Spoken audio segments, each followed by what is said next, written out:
Hey guys, Elise here. Going to bring you another 1v1 today. On the map, Scrap Station, we have xiaoK as the red Protoss playing in the top side versus Goku as the blue Protoss playing the bottom side. And I am taking a little break from the Armory tournament just because right after the beta ended, actually, I can't view any more patch 15 or patch 16 games. So this is patch 14, I believe, and Goku actually sent me a replay pack of his 1v1 Diamond games. So both players in the Diamond League, and Goku was rank 1 at the time. So these players are fairly strong right now. I think xiaoK at the time was 87 and 50 something. So pretty strong Diamond player. Not the best ratio though, but we'll just have to see what happens this game. Both players are now opting for a 9 pylon. And so xiaoK probably going to do a little bit more of a walled off build, and Goku going to go for a Sim City build. Right now, it does look like xiaoK is chrono boosting all the way up to 12, so he's going to be going a little bit heavier eco this game, at least on the minerals, and Goku opting for that 11 gate. So right off the bat, we see that xiaoK is going to have a little bit of an economic advantage, and Goku is going for a little early gate. But right now, we actually see a very early gas from Goku, so it looks like he might be trying to do some, probably gonna chrono boost a Warp Gate Tech, Sentry, or Stalker early on in the game. He might even go quick Robo. We'll just have to see. And right now we do have a gateway on the way for xiaoK. xiaoK is a little bit ahead on the harvester count right now, 15 to 15. Actually, never mind, 15 to 15. But Goku opting for a very quick second gas. So it looks like he'll be putting down a Cyber Core immediately right when the gateway is done, just because of the long rush distance between the two places that you can just do that, and most of the time get away with it. And xiaoK actually putting down a proxy pylon in the corner of Goku's base. And if you bring your probe back after walking into the corner of someone's base, it's actually not as suspicious as if you just walk into the corners of the base and then they see you walk, of course, and then not bring it away.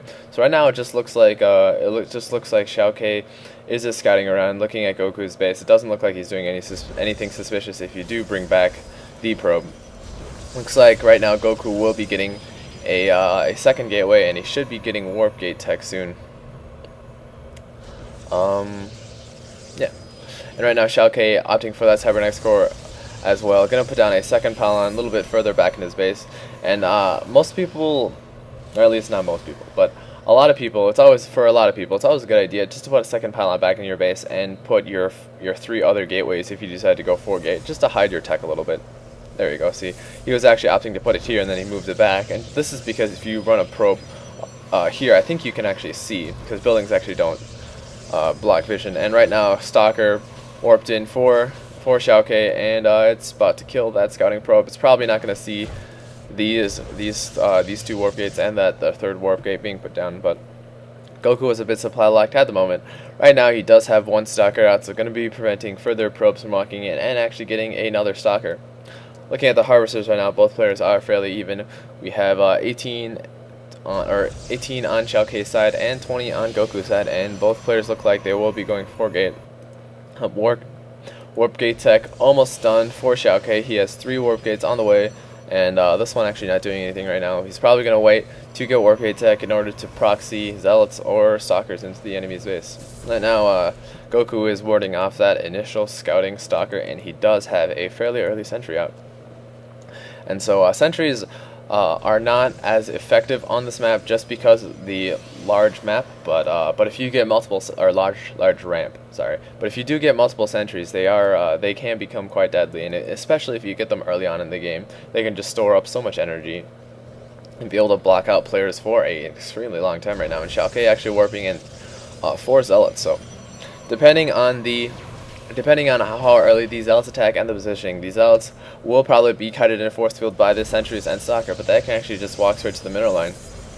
And at that point, you cannot just keep kiting and avoiding these Stalkers, as your workers are being killed right now. And so Goku a little bit ahead on the harvester count. And right now he is warping in a lot of sentries, so a huge amount of sentries. xiaoK, seeing that Goku's army is actually moving out, he probably should be warping in units. There he is, and he's just going straight for Goku's mineral line right now. If we look at the army, xiaoK has the armies are pretty even right now, but the xiaoK has the majority of his costs are in pure zealots, and the majority of Goku's army are actually in sentries. So Goku, having seen this, is actually ran his probes away, and is just going to be bringing them to xiaoK's base. So they will be doing a base trade, and if you didn't notice, I'll back up a little bit. Hold on, I kind of missed that. But right as xiaoK attacked, Goku warped in. He should be warping in 2 sentries, or two sentries. And if you notice his minerals, it's at 195, and that one probe is going to bring in 5 minerals. And now he's at 100 minerals, and his Nexus dies, and this is after he warped in 2 sentries. So that 100 minerals, and plus the fact that he just canceled 2 more probes from his Nexus, so he should be able to warp in a few more units as well. But that will be actually will be very important just to see what is going. What Goku will plans to do when they do decide to base trade. And right now, Goku is actually moving into xiaoK's base, and he will be actually targeting these vulnerable pylons, and gonna do some little bit of a force fielding just to prevent xiaoK's probes from escaping. He does have over 400 minerals, so he would be able to build Nexus if any of these probes escape, but it doesn't look like they will, and all of xiaoK's probes die except for this one mining gas. So if he really wanted to live, he probably would have brought that to the corner and just to try to save it. But anyway, he is going for the vulnerable pylons right now. So xiaoK actually had 2 pylons powering his entire base, and Goku is actually putting down a pylon in xiaoK's base just to continue on with this game when all the buildings in his base dust die. So this is Goku's last building in his base right now. So the only building left keeping Goku in this game is that single pylon right next to the assimilator, and Goku is actually working away at the buildings behind these 2 initial buildings. Now this is very important because you'll just have to see how Goku decides to use these initial buildings, and Goku is using these probes just to attack all these buildings, just to try to destroy these buildings as soon as possible. And xiaoK is actually chrono boosting a probe, so he's going to try to save that probe because he does have enough money to actually build down another Nexus, but Goku does snipe that probe, and he is just working away at xiaoK's base right now. He only has similar 2 pylons and a cyber and gateway, and Goku is actually sending a probe out just to see where xiaoK's army is, and he does spot it, and so Goku's going to move back immediately, pull off that pylon, and he's going to force field, beautiful force fields right here. Going to take out these 2 sentries immediately. Those sentries don't even have time to fight back, and he's just going to slowly work away at xiaoK's buildings right now. The army size is in Goku's favor just because he has all his workers and 3 more beautiful force fields. He is just going to be slowly working away at these zealots, and so he is just abusing the crap out of this ramp right now. xiaoK only has 6 zealots and 1 stalker, and a few more force fields are going to go down, and 3 more zealots trapped. So those 3 zealots are going to be taken out.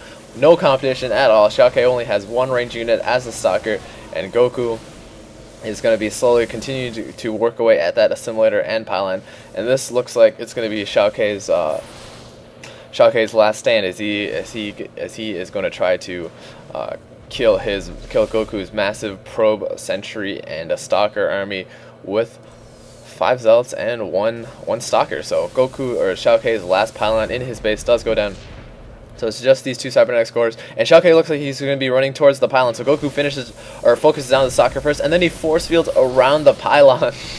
So that is just adding insult to injury. Those zealots can't even attack those pylons, and xiaoK does give him the leave.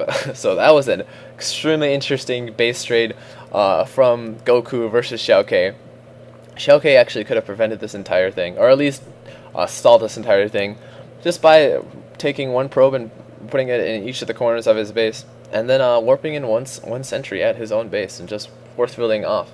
I mean, right after you kill all of the opponent's workers, he's not going to be producing any units for a while. So he could have just gone straight up for the workers, or at least scared off the workers, and then went straight back to his base, because he knows that if a Protoss army is not going to be coming back to his base, he's obviously going to do a base trade. But anyway, this is an extremely interesting game by Goku versus xiaoK. My name is Elisa, and I'll see you guys later.